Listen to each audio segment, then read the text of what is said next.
Judge Neil Gorsuch, the president's choice to join the Supreme Court as the 9th Justice. An extraordinary man, as the president recounted and as you just witnessed in his simple, straightforward language, which was eloquent indeed. With me now, Fox News senior judicial analyst, Judge Andrew Napolitano. Judge, I know you were involved in the process. You counseled the president privately. Your thoughts about this judge becoming a justice of the Supreme Court? Well, remember, the president not only said he wanted a bright, experienced jurist, he wanted one most like Justice Scalia. And Judge Gorsuch, no criticism to the other 20 on the list, but foremost among them is most similar to Justice Scalia in so many ways. An academic, an intellect, a wit, a person who writes with clarity but yet with flair and humor, and a person who shares many of the same values of Justice Scalia. Politically, the Democrats will have a difficult time challenging him because his, look at the academic background, a PhD from Oxford as well as a Harvard Law degree and a Bachelor of Arts degree from I'm tempted to ask you, what does one do with a doctorate of philosophy from Oxford if you're a lawyer?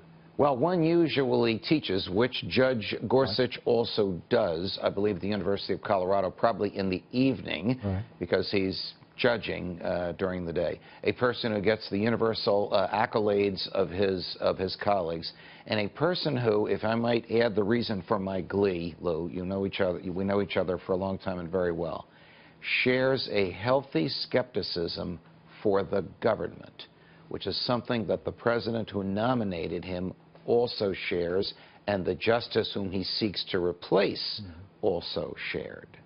Yeah, and millions of Americans as well. The reason Donald Trump is appointing him to the Supreme Court. It's a fascinating moment, because with the Democrats and Chuck Schumer vowing scorched earth, they're going to block everything. He's vowed he's going to leave this seat open as long as in perpetuity, I guess, if it were up to him, and the Republicans preserve power over the White House. And all three branches of government. How do they obviate this? How do they overcome it and move this man into Justice Scalia's seat?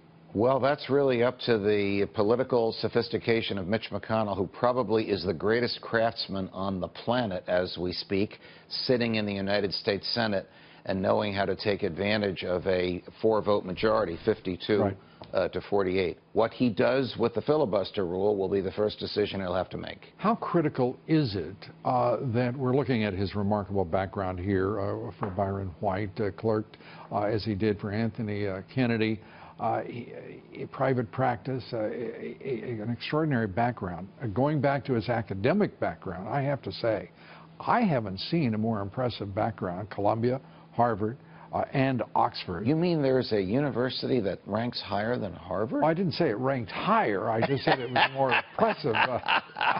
I'm not easily swayed with these things, but I mean this man has a powerhouse mind. You asked what a judge with a PhD does with a PhD. It is unusual for lawyers, for judges, even for academics today, to get a PhD on top of the law degree. Usually, if one does it, it's because one wants to teach and write.